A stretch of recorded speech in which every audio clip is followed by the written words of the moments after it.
बिस्मिल्लाहिर्रहमानिर्रहीम। अस्सलाम वालेकुम नाज़रीन, आप देख रहे हैं आवाज़। मैं हूँ बैरिस्टर एहतशाम अमीरुद्दीन। इमरान खान साहब ने फैसलाबाद जलसे में chief of the army staff की तैनाती के हवाले से जो तकरीर की और जो जुमले कहे, उसके बाद फिर ISPR का जो स्टेटमेंट है वो मैं पहले आपके सामने पढ़ देता हूँ, फिर आगे चलते हैं। उन्होंने कहा है जी कि फैसलाबाद में होने वाले सियासी जलसे के दौरान चेयरमैन PTI के पाक फ़ौज की सीनियर क़यादत के बारे में हद तक आमेज़ और इंतहाई गैर ज़रूरी बयान पर पाकिस्तान आर्मी में शदीद गम व गुस्सा है।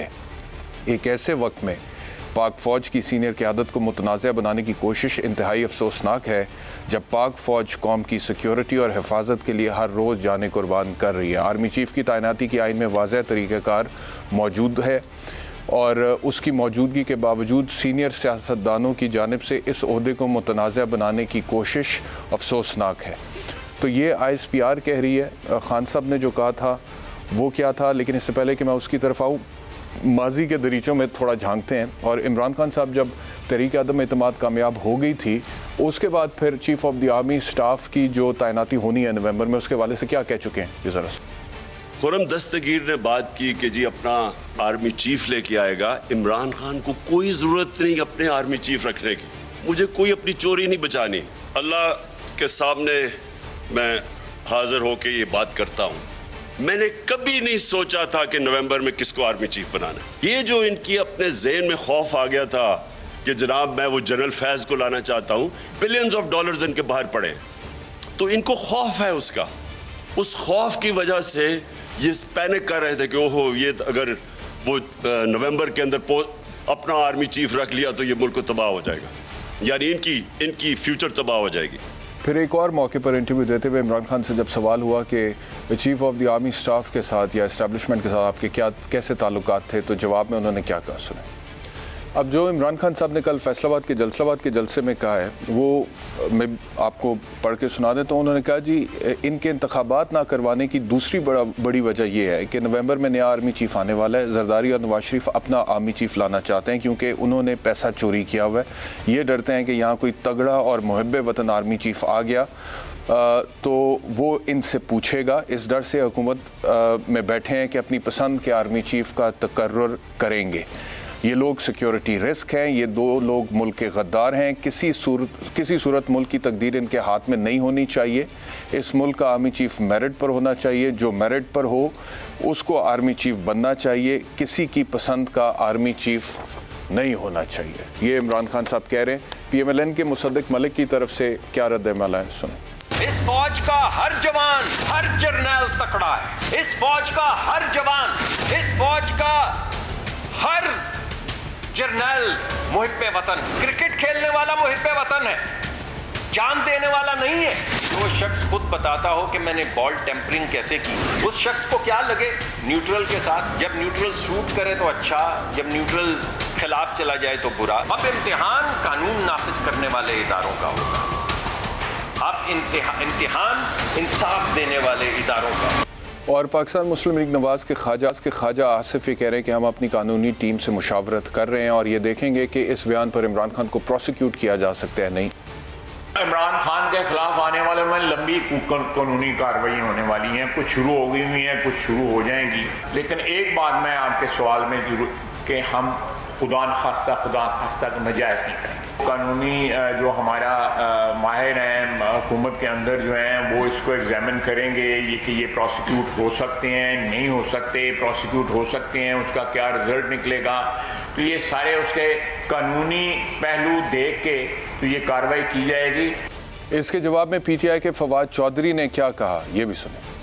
आज जिस तरह ख्वाजा आसिफ ने बयान दिया कि जी इसके ऊपर इमरान खान के ऊपर बड़ी लंबी लिटिगेशन आएगी और हम ये कर देंगे वो कर देंगे, आपका बाप भी इमरान खान को डिस्क्वालीफाई नहीं कर सकता। आप इमरान खान को सीन से हटाएं और फिर मुझे आप इस्लामाबाद से निकल के दिखाएं। आप अपनी हैसियत और औकात के मुताबिक बात करें, हम आपका बहुत लिहाज कर रहे हैं। मजीद फवाद चौधरी ने कहा कि लोगों में शदीद गम गुस्सा है और उनके जज्बात के आगे हमने पुल बांधा हुआ है। क्या कह रहे हैं ये भी सुन। लोगों को इतनी शदीद नफरत है इस वक्त इस मौजूदा हुक्मरान टोले से, उसकी वजह इनके करतूत है। मैं आपको चैलेंज करता हूँ कि ये सिक्योरिटी के बगैर अपने हलकों में भी बाहर नहीं निकल सकते। ये तो इमरान खान की वजह से पाकिस्तान अगर अभी श्रीलंका नहीं बना है तो सिर्फ इमरान खान की वजह से नहीं बना, तहरीक इंसाफ की वजह से नहीं बना, क्योंकि हमने लोगों के जज्बात के आगे बंद बांधा हुआ है, लोगों की आंखों में खून उतरा हुआ है, और इसको आप इस तरह से ना लाइटली ना लें। मेरे साथ जो पैनल है उनका तारुफ कराता हूँ। अतर काज़मी साहब सीनियर जर्नलिस्ट हैं, बहुत शुक्रिया। शाह खावर साहब सीनियर कानूनदान हैं, और निसार खोड़ो साहब पाकिस्तान पीपल्स पार्टी से, बहुत शुक्रिया आप तीनों मेहमानों का ज्वाइन करने के लिए। शाह खावर साहब, आपसे गुफ्तगू का आगाज़ करता हूँ। इस्लामाबाद हाई कोर्ट के चीफ जस्टिस के भी कुछ रिमार्क्स हैं इस बयान के हवाले से, वो भी मैं आपकी खिदमत में पेश करता हूँ, उसके बाद फिर आपका तज्जिया लेते हैं कानूनी तौर पर। Chief justice Islamabad high court ने कहा जी कि गुज़श्ता रोज़ जलसे में इमरान खान की जानिब से जो बयान दिया गया वो आईनी और ठीक है क्वेश्चन मार्क, यानी कि वो पूछ रहे हैं इंट्रोगेटिव। आप पब्लिक में कैसे कह सकते हैं कि कोई आर्मी चीफ मुहब्बे वतन है या नहीं? आप किस जानिब जा रहे हैं? क्यों आईनी इदारों को नुकसान पहुंचा रहे हैं? जिस तरह के बयानात आप दे रहे हैं आपके लिए मुश्किलात, आप अपने लिए मुश्किलात पैदा कर रहे हैं। आपके इस गैर जिम्मेदार बयान से दुनिया को क्या पैगाम दिया जा रहा है? जो पब्लिक में बयान दिया गया वो आर्टिकल 19 के जुमरे में भी नहीं आता। आप इस तरह के गैर जिम्मेदाराना बयान देंगे तो पाबंदी कैसे नहीं लगेगी? ये कोई कह सकता है कि पाक फौज इस मुल्क से मुहब्बे वतन नहीं? इस किस्म के गैर जिम्मेदाराना बयान पर आप तवक्को करते हैं कि अदालत लाइसेंस दे? इस वक्त मुल्क में क्या हालात चल रहे हैं? क्या सियासी क़यादत ऐसी होती है? क्या गेम ऑफ थ्रोन्स के लिए मुल्क को दाव पर लगाया जाता है? जिस किस्म की चीज़ें हो रही हैं इस पर अदालत से किसी किस्म के रिलीफ की तवक्को ना रखें। ये chief justice Islamabad high court कह रहे हैं, आप क्या कहते हैं शाह खावर साहब? देखिए, आपको एहतशाम साहब ये देखना होगा कि उन्होंने किस कॉन्टेक्स्ट में ये बात की। उसकी वजह ये थी कि जब पेमरा ने जो है एक तो चैनल पे पाबंदी लगाई थी, और उसके अलावा उन्होंने इमरान खान साहब के, ये बल्कि इमरान खान साहब को पर्टिकुलरली नहीं किया था, उन्होंने ये किया था कि जो पेमरा है वो कोई भी ऐसी तज़हीक आमेज़ या कोई हेट्रेड की जो स्पीच है उसको जो है वो नहीं जो है वो करेगा, उसको बराह रास्त जो है उसको नशरियात जो है उसके नहीं करेगा। और उसमें फिर जब इमरान खान साहब के बारे में ये हुआ कि उनकी जो उसकी जो बराह रास्त जो तकारीर हैं उनको रोका गया या उसको आगे पॉज किया गया, तो उसको चैलेंज किया गया था इस्लामाबाद हाई कोर्ट में, और उसको चीफ जस्टिस अतर बिरला साहब ही देख रहे थे। और आपको याद होगा कि उन्होंने पिछली तारीख के ऊपर पेमरा का वो जो ऑर्डर था उसको सस्पेंड कर दिया, तो उन्होंने कहा था कि किसी को आप तहरीर और तकरीर की आज़ादी से नहीं रोक सकते। तो उसकी वजह से फिर आपने देखा कि उनकी तकारीर को दोबारा चैनल्स ने दिखाना शुरू कर दिया। आज चूंकि उसमें उसी की हेयरिंग थी, और उसके ऊपर जब उन्होंने ये देखा कि उन्होंने ये महसूस किया कि उससे पिछली रात जो या शाम को इमरान खान साहब की जो तकरीर थी वो तो बिल्कुल ही, मैं समझता हूँ कि मेरा भी ये ख्याल है कि वो बिल्कुल भी मुनासिब नहीं थी कि जिस तरीके से उन्होंने पाकिस्तान आर्मी के चीफ ऑफ आर्मी स्टाफ के तकर्रर के हवाले से, और वो जो उन्होंने रिमार्क्स दिए वो बिल्कुल भी मुनासिब नहीं थे। और चूँकि उन्हीं के हुक्म से वो इंटरम ऑर्डर से उनको इजाज़त मिली थी, तो लिहाजा उन्होंने फिर कन्फ्रंट की ये सिचुएशन उनके वकला से कि आप ये देखें कि आपके जो क्लाइंट हैं या जो लीडर हैं उन्होंने इस तरह की बात की है जिसकी इजाज़त नहीं दी जा सकती। फिर उन्होंने उस पिटीशन को डिस्पोज ऑफ भी कर दिया। ये स्टेटमेंट जी ठीक ऐसे ही है, और उन्होंने कहा सुप्रीम कोर्ट के फैसले की रोशनी में पेमरा रेगुलेट करे। अच्छा, दूसरा मुझे बताइएगा कि ख्वाजा आसिफ जब ये कहते हैं कि हम अपनी कानूनी टीम से मुशावरत करें और हम देखेंगे कि इस बयान के नतीजे में इमरान खान को प्रोसिक्यूट किया जा सकता है लीगली या नहीं, तो आपकी क्या राय है कि इस बयान के नतीजे में कोई प्रोसिक्यूशन हो सकती है इमरान खान? देखिए, बात यह है कि बहुत सारी चीज़ें हैं। देखिए, एक बात मैं आपको बड़ी वाज़ेह बता दूं कि कुछ चीज़ें आइन ने और कानून ने ममानियत की हुई है कि ठीक है, आपके पास आज़ादी राय का भी जो है एक फंडामेंटल राइट है, आर्टिकल 19 है, 19A है, वटेवर वो 17 या जो भी वो अपनी जगह पे हैं सारे। लेकिन उस पर भी एक कदगन है कि कानून ने कुछ कदगनें लगाई हुई हैं कि आप कोई ऐसा इजहार राय नहीं कर सकते जिस पे कि पाकिस्तान की सोवरेनिटी, इंटेग्रिटी पे जो है वो बात आए, या आप आर्म्ड फोर्सेस या जुडिशरी के बारे में जो है वो इस तरह की हेट्रेड की बयानात दें। और दूसरा ये है कि आर्टिकल 63 जो है कॉन्स्टिट्यूशन ऑफ पाकिस्तान का, वो भी किसी भी मुंतखब रुकन को जो है वो डिस्क्वालीफाई कर सकता है कि जिसने पाकिस्तान, अफवाज पाकिस्तान और जुडिशरी के बारे में जो है वो इस तरीके से हेट्रेड क्रिएट की हो या उनको इस तरह उनको लेट डाउन किया हो। तो ये तमाम चीज़ें हैं। तो आपके ख्याल में इमरान खान हेट्रेड क्रिएट कर रहे हैं? देखिए, बात यह है कि ये तो आज जो ISPR का बयान आया है, मैं समझता हूँ कि वो बड़ा सख्त और बड़ा तशवीशनाक बयान है। उसके बाद मेरा ख्याल है कोई गुंजाइश रह नहीं जाती। और यकीनन जो ISPR ने बयान दिया है कि आर्मी के हलकों में जो है वो इस बयान से जो शदीद गम व गुस्सा पाया जाता है, ये कोई बिल्कुल कोई ऐसी बात नहीं है। ये बिल्कुल ठीक बात है और ये बड़ी ख़तरनाक बात की मैं नहीं समझता। जैसे भी आप फवाद चौधरी साहब का भी दिखा रहे थे, वो उनको डिफेंड कर रहे थे, मैं ये समझता हूँ कि ये इस तरह के जो अनासर हैं उनके इर्द गिर्द हैं जो उनको इस चीज़ की तरगीब दे रहे हैं, मैं समझता हूँ वो गलत दे रहे हैं। देखिए, हर चीज़ की एक लिमिट होती है। आप अपने झके ढके छुपे अल्फाज में कुछ कुछ तनकीद कर सकते हैं, लेकिन जब आपने पाकिस्तान आर्मी के चीफ ऑफ आर्मी स्टाफ के तकर्रुर के बारे में, उन कंटेंडर्स के बारे में ये तफरीक कर दी कि उनमें कुछ जो है वो मुहिब वतन है और कुछ नहीं भी हो सकते, कुछ जो है मेरिट्स पे नहीं भी होंगे।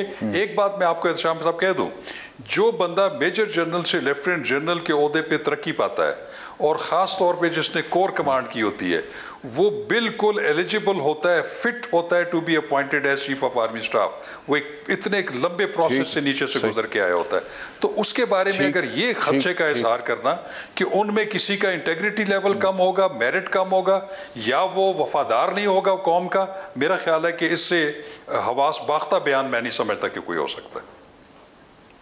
ठीक है, अच्छा जी, निसार खोड़ो साहब, बहुत शुक्रिया में ज्वाइन करने के लिए। खोड़ो साहब, आपकी पार्टी, आपकी हुकूमत इस बयान को किस तरह से देख रही है? पाकिस्तान मुस्लिम लीग नवाज़ के ख्वाजा आसिफ की तरफ से तो ये स्टेटमेंट आया जी कि हम कानूनी टीम से बात कर रहे हैं, बहुत सारे केसेस होंगे इमरान खान के ख़िलाफ़, कुछ तो शुरू हो गए हैं, कुछ शुरू होंगे, प्रोसिक्यूट किया जा सकता है, नहीं किया जा सकता, ये कानूनी टीम की मुशावरत के नतीजे में हम फैसला करेंगे।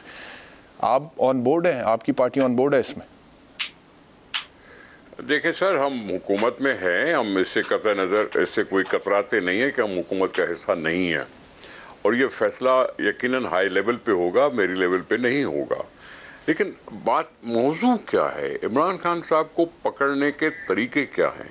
देखिए, वो कहता है कि नवाज शरीफ और आसिफ जरदारी अपनी मर्जी का कोई ले आएंगे, यानी होने वाला जो भी आएगा उसकी दियानतदारी पे शक का सवाल किया गया, उसकी दियानतदारी को कंट्रोवर्शियल बनाने की कोशिश की गई कि जी कोई भी काबिल भरोसा नहीं होगा क्योंकि उसमें आसिफ जरदारी और नवाज शरीफ ने बनाया हुआ होगा। ये बहुत बड़ी बात है, ये बहुत बड़ी बात है। सारे लेफ्टिनेंट जनरल के लिए उन्होंने बोल दिया। ये न सिर्फ आर्मी के अंदर इसका महसूस होना चाहिए, लेकिन वो जो रिटायर्ड आर्मी एसोसिएशन है उसके बारे में भी उनको भी सोचना चाहिए कि जो भी इस वक्त चीफ ऑफ आर्मी स्टाफ रहे हैं, ये तो सबके लिए बोल दिया। इमरान खान को किसने हक दिया था? क्या इमरान खान ने खुद जनरल बाजवा साहब को एक्सटेंशन नहीं दिलाई? वो प्राइम मिनिस्टर था ना, उसने एक्सटेंशन दिलाई ना। तो अगर वो एक्सटेंशन दिला सकता है, इसका भी मतलब है रीअपॉइंटमेंट, इसका भी मतलब है कि रीअपॉइंटमेंट हो। अगर वो रीअपॉइंटमेंट कर सकता है तो कल शहबाज शरीफ और दूसरे क्यों नहीं कर सकते?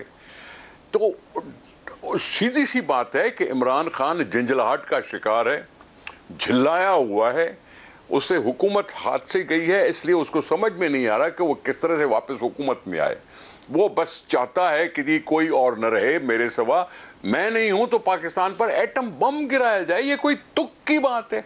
ये कोई एक्स प्राइम मिनिस्टर के कहने की बात है कि वो इतना से कह दे, इस तरह से कह दे अपने पाकिस्तान के बारे में? फिर मैं क्यों ना कहूं कि वो किसी और के एजेंडा पे काम कर रहा है, वो किसी भारत के काम पे कर रहा है, कभी इजराइल के काम आता था, कभी किस तरह से होता है। सीधी सी बात है कि जब तुम जनरल बाजवा को एक्सटेंशन दिला के और रीअपॉइंट करा सकते हो तो कल हुकूमत क्यों नहीं कर सकती? और फौजी जनरल पर यह कह देना कि क्योंकि कोई दूसरा तुम्हें बनाएगा इसलिए तुम बेईमान होगे, या तुम ईमानदार नहीं होगे, या तुम मुहिब वतन नहीं होगे, ये किसी के गुलाम होगे, इस तरह की बातें करना इमरान खान ही कह सकता है, कोई जीश और दूसरा सियासतदान ने नहीं कहा कभी भी। तो मैं माजरत, ये अफसोस क्या, मजम्मत भी थोड़ा सा लफ्ज है, इसको पता होना चाहिए कि कहाँ ज़बान को रोका जाए। हर चीज़ में वो फंसा हुआ है। आप इस पे, मैं तो कहता हूं बैठ के घंटों बात की जा सकती है इमरान खान की कलाबाजियों पर घंटों बात की जा सकती है, चाहे हुकूमत में आने पर, हुकूमत में ना। फौज को बदनाम इसने खुद किया।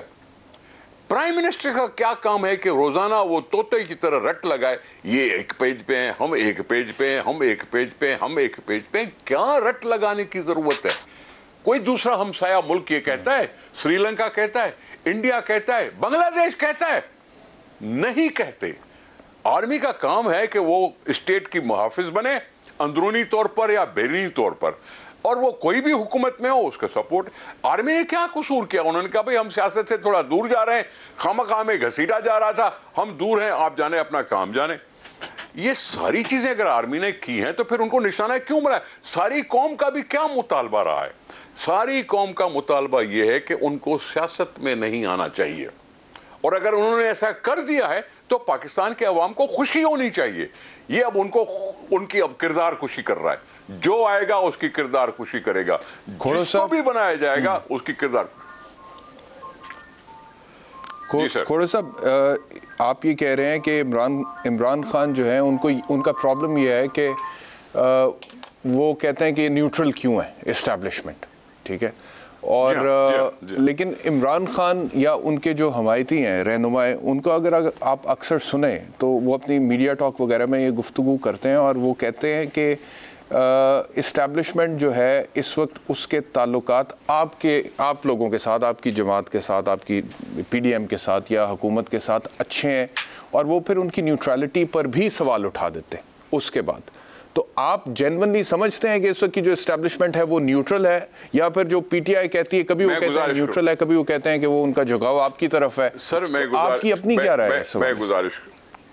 मैं गुजारिश करूं, इमरान खान को हटाया असेंबली ने। असेंबली अवाम की चुनी हुई है।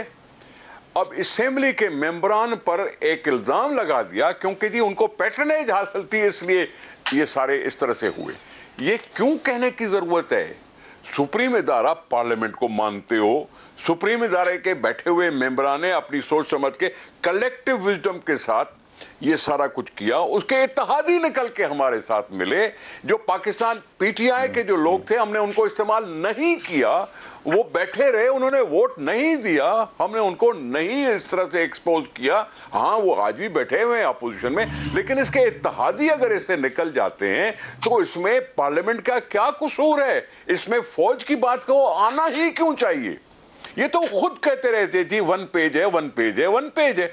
इन्होंने खुद आर्मी को बदनाम कर दिया कि जो भी आपके गलत फैसले हैं वो आर्मी के गले में डालते जाओ। अगर आर्मी आपसे थोड़ी सी हट गई है तो उसमें कसूर क्या है आर्मी का? ठीक है, मुझे इजाजत दीजिएगा, अतर काजमी साहब की तरफ जाना चाहूंगा। अतर साहब, आप किस तरह से देख रहे हैं इमरान खान के इस बयान को, जो शाह खावर साहब ने कहा या जो निसार खोड़ो साहब ने कहा? आपको भी लगता है कि इस बार बयान जो दे दिया वो कुछ ज़्यादा ही नामुनासिब था, या फिर इसकी कोई जस्टिफिकेशन हो सकती? देखिए, जहां तक ये ताल्लुक है कि हमारी पाक फौज की जो सीनियर क़यादत है उसमें सब मुहिब वतन भी हैं और सब अहल भी हैं। उनमें से कोई भी शख्स अगला आर्मी चीफ भी बन सकता है, जो जो मेरिट पे आता है, जो जो क्राइटेरिया के ऊपर आता है। तो जवान से लेके जनरल तक पाकिस्तान के अंदर किसी को शक नहीं है कि हमारी फौज कितनी मुहिब वतन और कितनी कुर्बानियां देते हैं। और आज जिस वक्त हम बात कर रहे हैं, इस वक्त भी वो कुर्बानियां दे रहे हैं और अपना खून दे के मेक श्योर कर रहे हैं कि मैं, आप, शाह खावर साहब और खोड़ो साहब इस टीवी के ऊपर बैठ के यहाँ पे आज़ादी से बात करें। तो इसमें तो किसी को कोई शक नहीं होना चाहिए। अब जहां तक ताल्लुक ये है कि इमरान खान साहब ने जो कल बयान दिया, देखिए ये एक बयानिए का रद्द-ए-अमल था। ये जो हुकूमत गिरवाई गई इमरान खान साहब की पीडीएम की जानिब से, उनका टोटल बयानिया ये था कि इमरान खान की हुकूमत हमने इसलिए गिराई है कि वो अपनी मर्जी का आर्मी चीफ लाना चाहता था। वो अगर वो आर्मी चीफ आ जाता तो हम सब नाअहल हो जाते। तो उस वक्त क्या फौज की नेकनामी हो रही थी इस तरह का बयान दे के? मरियम बीबी जो हैं वो नाम ले लेके बताती रही कि जनाब ये आर्मी चीफ नहीं बन सकता, इसको नहीं बनना चाहिए। आसिफ जरदारी साहब ने एक सर्विंग जनरल के हवाले से कहा कि उसको तो हमने खुदे लाइन लगा दी है। तो वो सारे भी इसी फौज के लोग हैं ना जिनके हवाले से इस किस्म की बातें होती रही। तो बात ये है कि जब इमरान खान कहता था हम 1 पेज पे हैं और उससे फौज की बदनामी होती थी, तो 3 साल से जो पीडीएम कह रही थी कि सिलेक्टर है फौज उसको लेके आई है, तो वो उससे वो नेकनामी होती थी।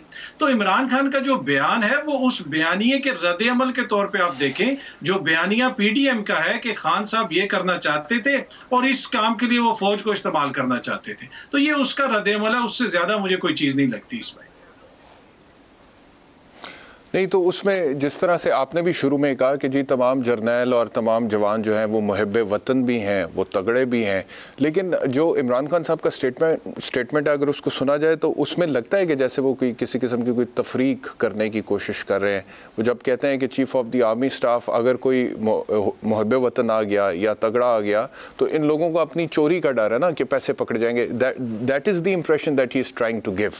तो आपको नहीं लगता कि खान साहब ने कोई तफरीक करने की कोशिश की है? देखिए, टू बी ऑनेस्ट, इस हवाले से उनकी अपनी जमात ने एक वजाहत भी दी और उन्होंने कहा कि इसको आउट ऑफ कॉन्टेक्स्ट लिया जा रहा है।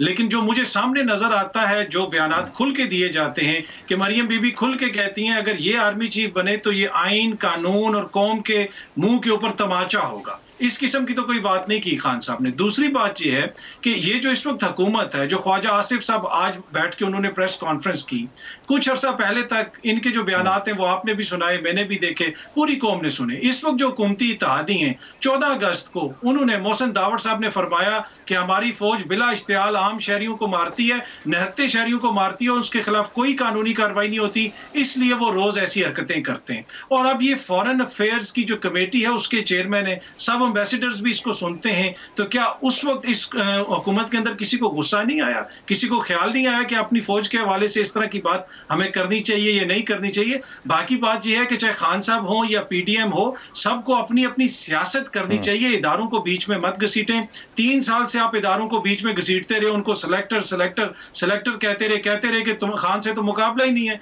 हमें तो लाने वालों से मुकाबला है। और एकदम से आप कहते हैं कि नहीं जनाब अब हम दूसरी तरफ खड़े हो गए, अब वो जो है इदारों को बदनाम कर रहे हैं। जो भी करे ये कतन पाकिस्तान के हक में नहीं है, चाहे अदलिया हो या फौज हो या कोई और इदारा हो। अगर वो कंट्रोवर्शियल होंगे उससे मुझे, आपको और पूरे पाकिस्तान को नुकसान होगा। ना इन्होंने अदलिया को छोड़ा, चीफ जस्टिस से के ऊपर किस किस्म की मुहिम चलाई गई कि जनाब हम जो बेंच फिक्सिंग है उसको नहीं मानते। ठीक है, मैं आपकी तरफ वापस आता हूं क्योंकि आप और निसार खोड़ो साहब मेरे साथ ही होंगे ब्रेक के बाद, लेकिन शाह खावर साहब को जाना है इसलिए मैं शाह साहब का कमेंट ले लूं। शाह साहब, ये जो आतर काज़मी साहब कह रहे हैं, मरीम नवाज साहिबा के बयान का हवाला दे रहे हैं और उन्होंने जब कहा था जनरल फैज़ के हवाले से कि जी उनका एहतसाब होना चाहिए, सहाफ़ी ने सवाल पूछा था रिपोर्टर ने कि अगर वो next chief of the army staff बनते हैं तो उन्होंने कहा जी कि उनका तो एहतसाब होना चाहिए, वो तब DGIS आए थे। फिर जरदारी साहब ने इसी तरह उनके बारे में कहा कि वो तो खुडे लाइन लग गए। ये दोनों बातों का जिक्र कर रहे थे आतर काज़मी साहब। तो जो इमरान खान का बयान है, आप समझते हैं कि वो भी इसी से ही मिलता जुलता, इसी की एक कड़ी है, या फिर जो उन्होंने कहा था वो मुख्तलिफ है और जो इमरान खान कह रहे हैं वो समहाउ कुछ मुख्तलिफ है?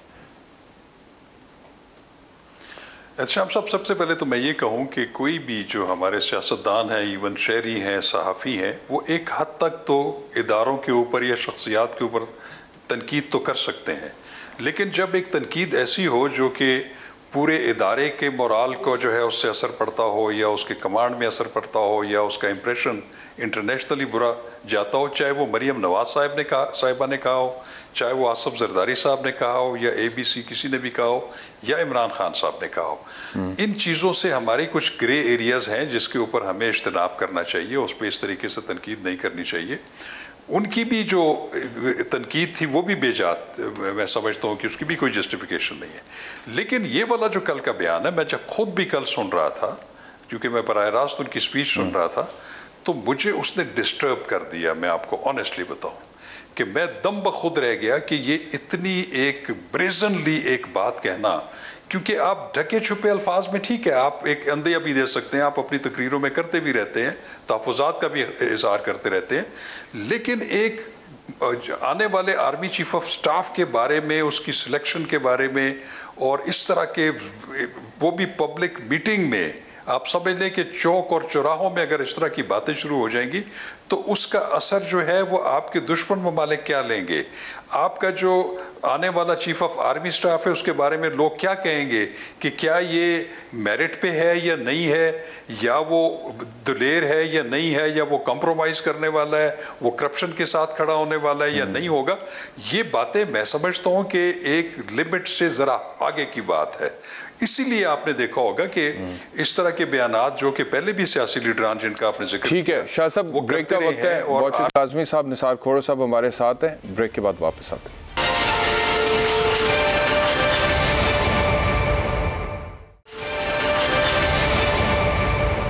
वेलकम बैक टू आवाज़। निसार खोड़ो साहब, प्रेसिडेंट ऑफ पाकिस्तान ने जो आज गुफ्तगू की है तो उन्होंने भी डिस्टेंस किया अपने आप को खान साहब के बयान से, और उन्होंने कहा जी आर्मी चीफ समेत फ़ौज की हुब्बुल वतनी पर शक नहीं किया जा सकता।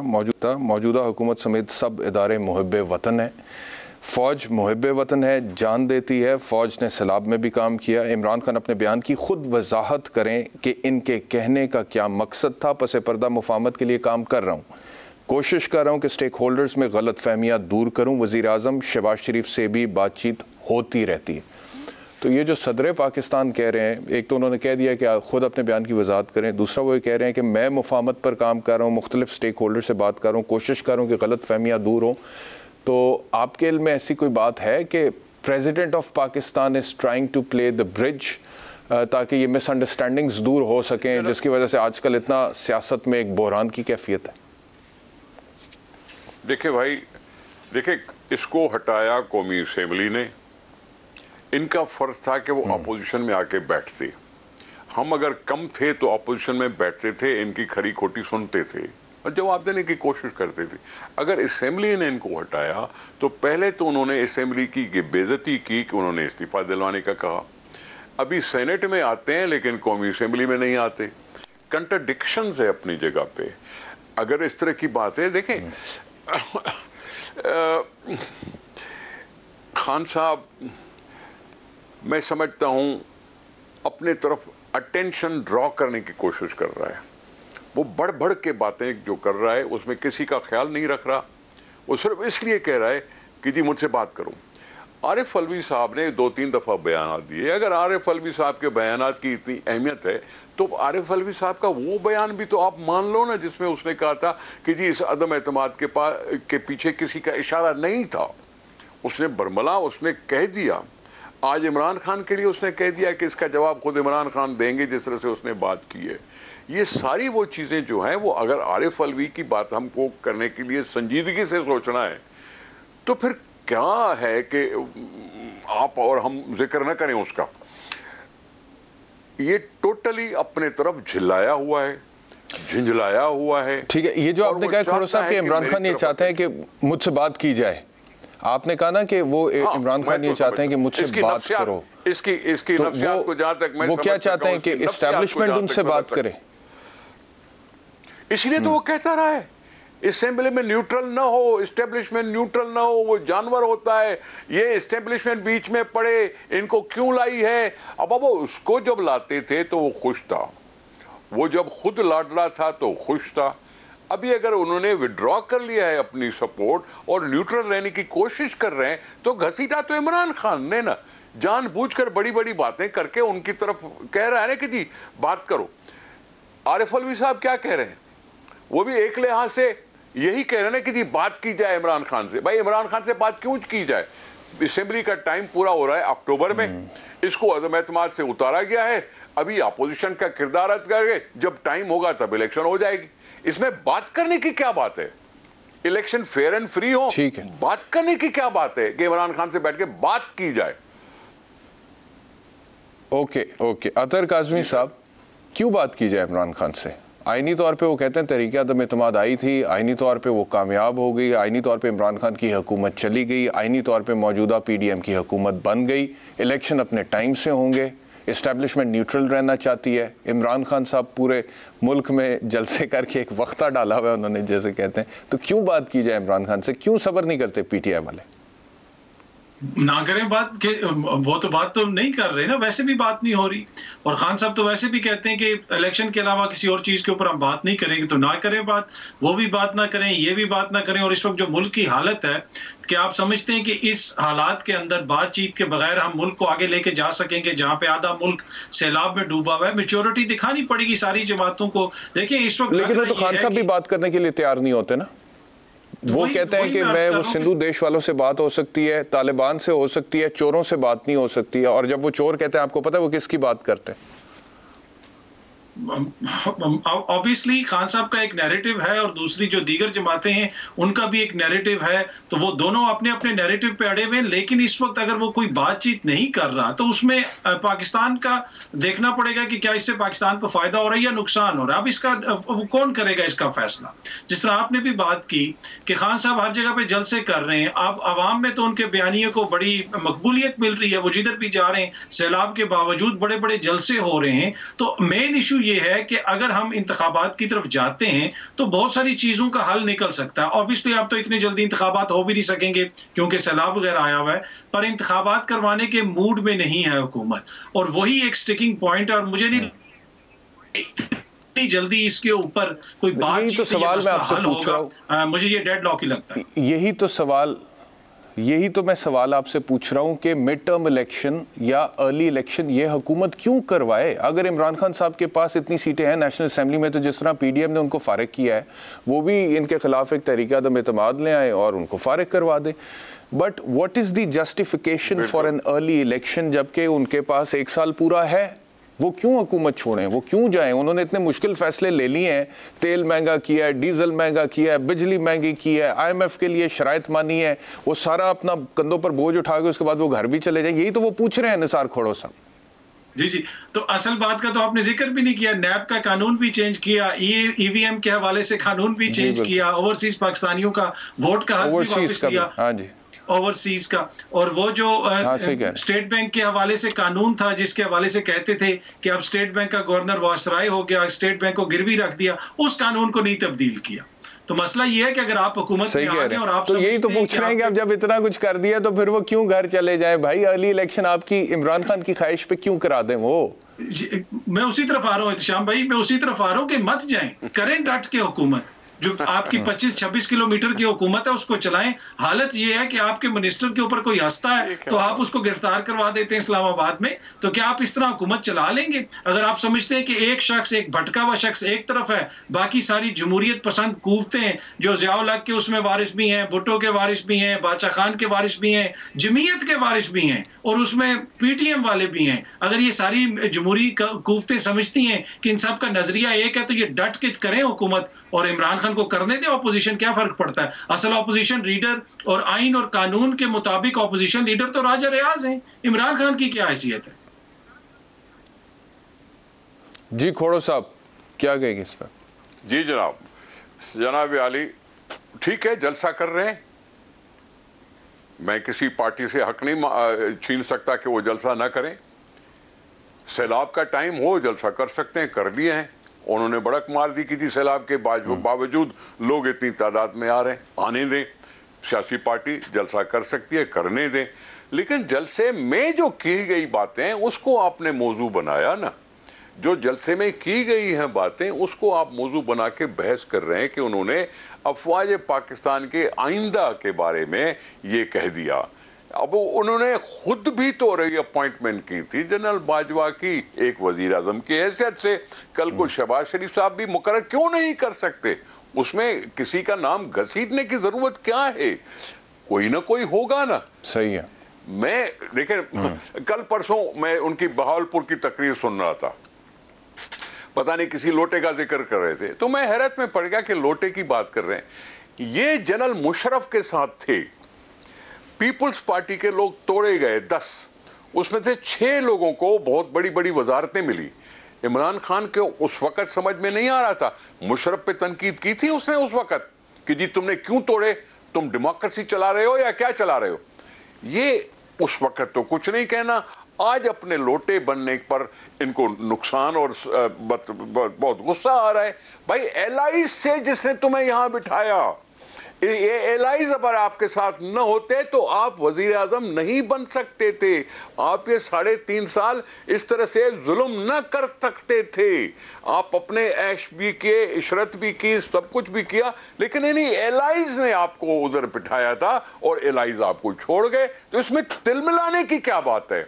इसमें तिल मिला के और अपने अपने सारे इदारों, सारे पाकिस्तान के सारे माशरे को भौचाल में डालने की बात क्या है? तिल मिलाने की जरूरत नहीं है सियासत में। ये पार्लियामानी डेमोक्रेसी है, ये फेडरल पार्लियामानी डेमोक्रेसी है। बोलने का हक आपको पास है अपनी जगह पे, लेकिन इसको चलने दो, सियासत को चलने दो। ये सियासी लोगों के पास है हुकूमत। आप भी तो किसी ने किसी के गुड्डे बन के खेल लेते ना कि हमारे पास वन पेज पे क्यों जरूरत थी आपको? मैं पहले भी कह रहा हूं, अभी भी कह रहा हूं, किसी और मुल्क ने कभी कहा है कि जी ये आर्मी हमारे वन पेज पे है? आपने उनको घसीटा, आपने अच्छा, एक सवाल है खोड़ो साहब जी, आपने ये जो अभी कहा कि आप भी किसी के गुड्डे बन के खेले थे, वन पेज कर रहे थे, तो यही वो आपके बारे में अभी कह रहे हैं कि आप भी किसी के गुड्डे बन के खेल रहे हैं, तो वो दुरुस्त कह रहे हैं आपके बारे में? मैं इस पे तफरीक कर रहा हूं, मैं कह रहा हूं कि हमारे मेंबरान ने इसको हटाया है। हमने बारहा कहा कि हमने किसी दरवाजे पे आपने पहले भी कहा थी, हमने किसी अच्छा मेंबरान आप ये कह रहे हैं कि एस्टैब्लिशमेंट की किसी किस्म की सपोर्ट के बगैर आए हैं आप लोग? एस्टैब्लिशमेंट की कोई सपोर्ट नहीं है आपको? ठीक है, किसी किस्म की कोई सपोर्ट? मैं ये कह सकता हूं, मैं उनकी एमएनएस की इंटेग्रिटी पर क्यों ऐसे सवाल करूं? ये एमएनएस ही तो हैं जो असेंबली का हुस्न कहलाते हैं। एमएनएस तो हैं जो हुस्न कहलाते हैं असेंबली का। काज़मी साहब, मैं उनको बैठ के रिडिक्यूल करूं? ये खोड़ो साहब जब कहते हैं कि हम अपने बल बोते पर आए हैं और हमें किसी किस्म की कोई सपोर्ट नहीं, आप इत्तेफाक करते हैं तज्ज़िया निगार की हैसियत से? देखिए, पाकिस्तान पीपल्स पार्टी की तारीख है। पीपल्स पार्टी को खत्म करने की कोशिश भी की गई और पीपल्स पार्टी के कोई भी अगर ये शख्स कहे कि पीपल्स पार्टी एक जमहूरी जमात नहीं है या फिर उसकी एक जमहूरी तारीख नहीं है, तो मैं उससे एग्री नहीं करूंगा। कोई भी शख्स उससे एग्री नहीं करेगा। तो उस हद तक तो मैं बिल्कुल खोड़ो साहब की बात से बिल्कुल एक तरह से एग्री करता हूं कि ठीक है, वो अपनी हिम्मत से आए होंगे। लेकिन देखिए, खोड़ो साहब जब ऑपोजिशन में थे, पीडीएम ऑपोजिशन में थी, मैं सारी जमातों की बात नहीं करता, मैं पीपल्स पार्टी और कुछ और जो जमातें और उनके अंदर जो कुछ लीडरान हैं उनकी एक जदोजहद है, उसको हम सब जानते हैं।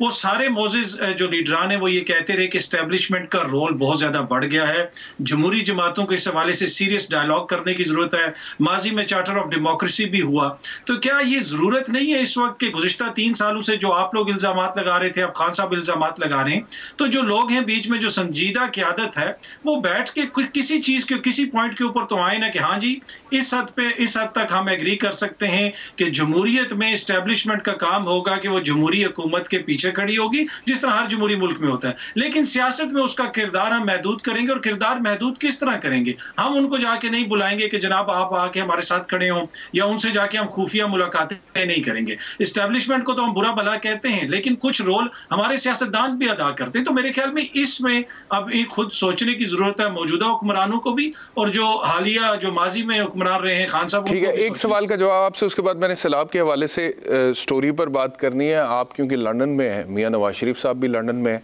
कुछ खबरें मेरे पास ज़राए से ही आ रही हैं कि मियां साहब की जो प्लानिंग है वो वापस तो आना चाहते हैं, लेकिन उनकी जो प्लानिंग है वो ये है कि वो कहते हैं कि इमरान खान के हवाले से अब जितने भी केसेस चल रहे हैं, चाहे वो तोशा खाना का केस है, चाहे वो इलेक्शन कमीशन ऑफ पाकिस्तान का जो फैसला फॉरेन फंडिंग का है, या उसके अलावा जो 1-2 मामलात उनके हवाले से चल रहे हैं, कि इमरान खान किसी एक केस में डिसक्वालीफाई हो और उसके बाद फिर मियां नवाज शरीफ की जो डिसक्वालिफिकेशन है उसके बराबर में आके इमरान खान खड़े हो जाएंगे डिसक्वालीफाई होने के बाद, और उसके बाद फिर पार्लियामेंट से लेजिस्लेशन के थ्रू दोनों की डिसक्वालिफिकेशन को ख़त्म किया जाए और फिर दोबारा इलेक्शन, जनरल इलेक्शन जो है उसमें मियां नवाज शरीफ बामुकाबला इमरान खान कंटेस्ट करें।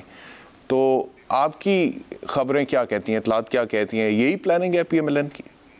अच्छा, पिछले दिनों एक दो लीडरान से मेरी मुलाकात भी हुई, पाकिस्तान से भी सीनियर लीडरान आए हुए थे, उनसे भी बात हुई, तो नवाज शरीफ की वापसी की बात तो हो रही थी। इसाक डार साहब ने भी कहा था जुलाई के महीने में कि उनकी भी वापसी होगी, लेकिन जिस तरीके से वहां पे सियासत ने रुख बदला है, जिस तरीके से अवामी जो एक तरह से सपोर्ट आपको खान साहब के पीछे नजर आ रही है, उसकी वजह से बहुत सारी चीजें बैकफुट पे चली गई हैं। अब मियाँ साहब अगर चाहते हैं कि वो अपनी सियासत को वहां पे जाके बहाल करें, उनकी नाअहली खत्म हो, ऑब्वियसली उसके लिए वो कोई कानूनी रास्ता भी इख्तियार कर सकते हैं, पर मुझे नहीं लगता कि अभी इमीडिएटली मियां साहब वापस जाएंगे। इसलिए अगर उन्होंने वापस जाना होता तो अब तक अदालत के अंदर कोई ना कोई कार्रवाई शुरू हो चुकी होती, कोई उनकी जमानत की कार्रवाई हो रही होती, पर इस वक्त मुझे नहीं लगता कि मियां साहब के वापस जाने का मूड है। और उसकी बड़ी वजह यह है कि उधर जो रंग में भंग डाला हुआ है खान साहब ने, रोज वो बंदा इकट्ठा कर लेते हैं हजारों, तो ऐसे मौके पे मुझे नहीं लगता कि मियां साहब वापस जाएंगे। अभी खोड़ो साहब, कुछ सैलाब के हवाले से बात कर लें। इस वक्त की जो स्टेटिस्टिक्स है वो ये है कि मुल्क भर में सैलाब से हलाकतों की तादाद 1314 हो गई है, ज़ख्मियों की तादाद 12,500 से ज़ायद है, 5.5 लाख से ज़ायद घर तबाह हुए हैं, 7.5 लाख से ज़ायद मवेशी हलाक हुए हैं, 3 करोड़ 30 लाख अफराद सैलाब से मुतासर हुए हैं और बारिशों का सिलसिला ताहाल जारी है। और सिंध से कुछ खबर ये मुझे मौसूल हुई कि इमदाद का जो सामान है वो पहुँच नहीं रहा सही तरीके से, क्या ये बात दुरुस्त है? देखें एहतशाम साहब, ये मैं आपकी बात को मानता हूँ कि बहुत ज़्यादा नुकसान हुआ है, बियॉन्ड इमेजिनेशन नुकसान हुआ है। 3 करोड़ पाकिस्तान की कोई 1/3 लोग बनते हैं। तखमीना अगर कोई लगाता है तो कह रहा है कि जी हमें रिहेबिलिटेशन के लिए 300 अरब रुपए चाहिए। 300 अरब रुपए से बढ़ भी सकती है बात, ये अभी तक तो सर्वे हुआ ही नहीं है। अब 300 अरब रुपए तो जो सालाना PSDP है वो मुश्किल से 1000 अरब के करीब है। ये सारा कुछ यकीनी तौर पर काफ़ी नहीं है जो पाकिस्तान के पास है, पहुंच नहीं पा रही, मदद को मांग रही है, दोस्त मुल्कों से मांग रही है, NGOs हैं, लोग हैं, मुखैर हजरात हैं, अपने बलबूते पे पहुंचाने की कोशिश में मसरूफ़ रहते हैं। टेंट्स हैं तो टेंट्स कम हैं, हम चाहिए ज़्यादा। टेंट सिटीज़ अगर रखेंगे तो कितनी देर तक सिटीज़ रखेंगे? पानी उतर जाएगा तो लोग वापस अपने घरों में जाना चाहेंगे। वो घर अगर टूटे हुए हैं तो बनेंगे कितने टाइम में? ये बहुत बड़ा एक नुकसान हुआ है। मैं आपकी बात को बिल्कुल सही मानता हूँ कि ये बहुत बड़ी काम है, ये बहुत बड़ी मेजर प्लानिंग की ज़रूरत है। ये 6-8 महीने तक लोग ज़रात पे 60-70% लोग डिपेंड करते हैं। जब ज़रात तबाह हो जाती है तो समझो ये फसल गया, दूसरा फसल आने में 4 महीने और लगेंगे, जब गंदम लगेगी, सरसों लगेगी, कुछ और लगेगी।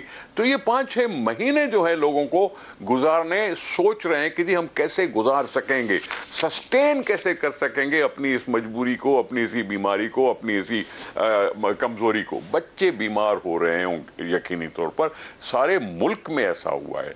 बिल्डिंगें, मल्टी स्टोरीड बिल्डिंगें उड़ गई KP में। बलोचिस्तान की देख के हालत हैबत तारी होती है।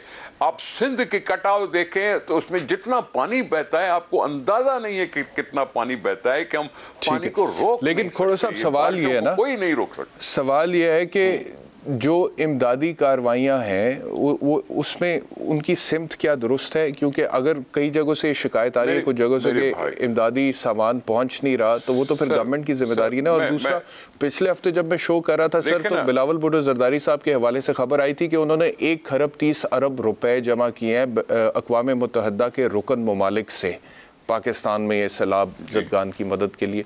तो उसका कोई अपडेट आपके पास कि कितना पैसा वसूल हो गया और कितना लग गया सैलाब ज़दगान?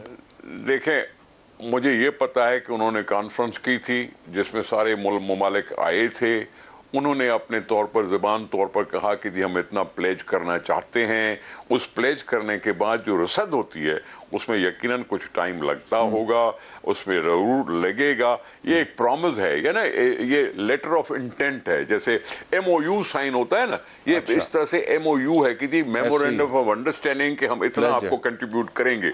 और इंशाल्लाह मैं समझता हूँ जिस तरह की सीरियस कोशिश हो रही है तो ये रसद हासिल होना शुरू हो जाएगी, जो मैं समझता हूँ रिहेबिलिटेशन में काम आएगी। अभी रिलीफ है, अभी रिलीफ है कि लोगों को खाना मुयसर हो सके, दवाइयाँ मौसर हो सकें, उनको मेक शिफ्ट अरेंजमेंट के लिहाज से उनको ठहराया जा सके और उनकी कुछ दिन उनको गुजार दें अच्छी तरह से, जब तक वो अपने घरों में वापस न जाएं। लोगों में हिम्मत है, लोगों में हिम्मत है। अपना बैल बेचेंगे, दीवार बना लेंगे, अपनी भैंस बेचेंगे, घर बना लेंगे। है हिम्मत लोगों में, ये भैंस फिर आ जाएगी। ये इतना पहले भी हुआ है कि जी सिंध के लोगों ने इस तरह से मुंह फेस किया था। 2011-12 की बारिशें, हम किसी को याद हो ना हो, लेकिन हमें याद है कि हाँ, वहां भी घरों से निकल के बंदों पे आके बैठ गए थे, किनाल के बैंक पे आके बैठ गए थे और उनके ऊपर मच्छरदानियां भी थीं और नहीं भी थीं, शराब सिलसिला चलता। लेकिन ये सारे मवेशी फिर पैदा हो जाएंगे। ये सारे मवेशी इसी काम के लिए आते हैं कि जी कोई इमरजेंसी हो जाए तो हम अपने घर का कुछ न कुछ ख्याल रख सके। लेकिन मैं समझता हूं पैदा हो जाए गरीब आदमी के लिए, जिसने रिहैबिलिटेशन करके उसकी मदद चाहिए करके। देखिए, मैं गुजारिश करूं, मैं एक मेरी ज़हन में बात आई है, कैसे पैदा कर लेगा, वो खरीदेगा ही ना अब दोबारा मवेशी। मैं एक बात कहना चाहता हूं आपके through. House building finance corporation है। मेरे गांव के घर को अगर वो कोलेटरल के तौर पर कबूल कर ले, जो नहीं कर रही, जो नहीं करती, मैं उसे कर्जा भी ले सकता हूं। उसको 25 साल तक बढ़ा दो, उसको 25 साल तक किस्तों में कर दो, आसान किस्तों में कर लेंगे लोग। तो ये सिंध गवर्नमेंट के अंडर है, तरीके हैं मौजूद। क्या HBFC सिंध गवर्नमेंट के अंडर है? नहीं, ये फेडरल गवर्नमेंट का house building finance corporation federal government का इदारा है। तो वफाक में भी आप अगर उसको आप लोगों की शराकत है तो करें ना सर। अगर आपको लगता है कि इस तरह से आपसे बात करते करते मेरे जहन में ख्याल आया तो मैं आपके साथ शेयर करना चाहता हूं। ये तरीके हैं, सिंपल सॉल्यूशंस निकल सकती हैं मसलों की। सही है। अतर काज़मी साहब, ये फरमाइएगा कि जैसे मैंने सिंध के हवाले से कहा कि कुछ शिकायतें मौसूल हो रही हैं, तो जमात इस्लामी के एक MP हैं, उन्होंने ये कहा है कि KPK में भी जो सैलाब का पैसा था, मतलब कि जो सैलाब ज़दगान के लिए आया था पैसा, वो सियासत की गर्ज से इस्तेमाल हो रहा है। अब ये बहुत बड़ा इल्ज़ाम है, इसकी डिटेल्स मज़ीद मेरे पास नहीं है, उन्होंने कोई प्रूफ्स अभी तक नहीं दिए, कोई एविडेंस नहीं दिए, लेकिन apparently this statement is on record on his behalf. तो एक तो वो इमरान खान साहब ने भी टेलीथॉन किया था और 5 अरब रुपए चंद घंटों में इकट्ठे किए थे, लेकिन कोई पता नहीं, जैसे इन्होंने कहा कि वो प्लेज था जो बिलावल भुट्टो साहब के पास आए, ये भी प्लेज ही था। अब कितने पैसे आए, कितने रिसीव हुए, कितने आगे से लग गए, कोई इन्फॉर्मेशन है नहीं है सच। और मुझे लग रहा है कि ये प्लेजेस की एक रेस भी लगी हुई है इस वक्त सियासी जमातों में और उनके लीडरान में कि हमारे थ्रू इतना प्लेज हो गया, हमारे थ्रू ऑन ग्राउंड कितना काम हो रहा है और एक्चुअली सैलाब ज़दगान की कितनी मदद हो रही है। This is a very important question. नहीं, बड़ा इंपॉर्टेंट क्वेश्चन है। देखें, इस वक्त जो भी आपके सियासी इख्तलाफात हैं या फिर जो पॉइंट स्कोरिंग की जा रही है, उसको मेरे ख्याल में थोड़ा सा साइड पे रखना चाहिए। चाहे वफाक में हुकूमत कर रही है, सिंध में हुकूमत कर रही है, पंजाब में कर रही है, या KPK में कर रही है, जिधर हम मदद कर सकते हैं एज ए पाकिस्तानी हमें मदद करनी चाहिए। आज भी मेरी ग्राउंड पे कुछ लोगों से बात हो रही थी, सिंध के अंदर वो लोग गए थे और वहां पे जिस तरीके से आर्मी काम कर रही है उसकी भी मिसाल नहीं मिलती। तो हर जगह पे हमारे जितने भी इदारे हैं, सियासी तंजीमें हैं, वो सब काम करें। इस मौके के ऊपर अगर हम इस तरह की खबरें फैलाना शुरू कर देंगे कि जी ये पैसे खा गया, वो पैसे खा गया, इससे बददिली फैलती है। ये वो मौका है कि जहां पे हमने इकट्ठा होना है। अगर आप CM फंड में नहीं डालना चाहते, आप PM फंड में डाल दें। आप PM फंड में नहीं डालना चाहते, मैं आपको गारंटी देता हूं, आप पाक फौज के फंड में डाल दें, एक एक पैसा पहुंचेगा मुस्तहिकीन तक। तो ये बड़ा KPK के हवाले से जो सवाल मैंने आपसे पूछा, इसके बारे में कुछ इंफॉर्मेशन है आपके पास? क्योंकि जमात इस्लामी के MP जो वो KPK असेंबली का हिस्सा है और वो कह रहे हैं कि उधर रुकन जो है अरकान KPK असेंबली, उनके बीच फंड्स तकसीम हो रहे हैं। ये बहुत बड़ा इल्ज़ाम है, मतलब कि जी टू बी ऑनेस्ट मेरे पास शाम साहब इस हवाले से कोई फर्स्ट हैंड ना कोई खबर है ना नॉलेज है, लेकिन अगर कोई इस तरह का इल्ज़ाम है तो यकीनन उसके ऊपर तहकीकात होनी चाहिए। लेकिन वंस अगेन अपनी पैटी पॉलिटिक्स के लिए, चाहे हम सिंध में करें, पंजाब में करें, KPK में करें या वफाक में करें, इस वक्त हम सबको सोचना चाहिए कि वो लोग बड़ी मुश्किल में, करोड़ों पाकिस्तानी, सिंधी भाई, बलोची भाई, हमारे पंजाबी भाई, हमारे पख्तून भाई, वो बड़ी मुश्किल में हैं। हम सबको उनकी मदद करनी चाहिए। थोड़ी सी अपनी सियासत को पीछे कर लें, चाहे वो खान साहब हैं या दीगर जमातें हैं। इस वक्त तवज्जो रखें उन लोगों के ऊपर जिनको हमारी मदद की जरूरत है। बहुत शुक्रिया अतर काज़मी साहब हमें ज्वाइन करने के लिए। निसार खोड़ो साहब, आपका बहुत शुक्रिया हमें ज्वाइन करें। और अब आने वाले दिनों में देखते हैं कि सूरत हाल कैसे नया रुख लेती है, लेकिन यह है कि इमरान खान साहब की जो कल की तकरीर थी उसके बाद दोबारा पाकिस्तान की सियासत में एक भौंचाल है। और आप देख रहे होंगे कि मीडिया में भी टॉक शोज़ में ज़्यादातर यही डिस्कशन हो रही है। और मैं समझता हूँ कि जो असल इशूज़ हैं अवाम के, वो फिर कहीं दब जाते हैं। जैसे मिसाल के तौर पर सैलाब के हवाले से एक बहुत बड़ी कैटास्ट्रफी है जिसका सामना है, पूरी दुनिया भी देख रही है।